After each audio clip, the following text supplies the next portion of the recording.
Okay, so we finally got it working. Took a little bit of troubleshooting. The Wi-Fi didn't want to connect to it. It paired, but it didn't want to connect to the Wi-Fi. So I guess just do a little preview of what's going on, who's recording who. So there's that.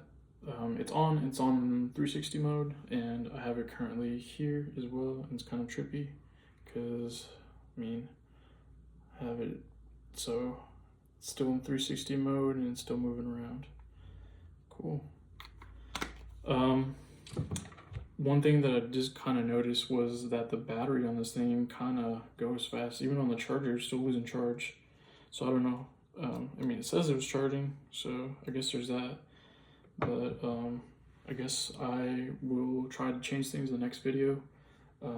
We will see, but thank you for coming to my review. I guess it's my first time saying it. Like and subscribe for more. Thank you.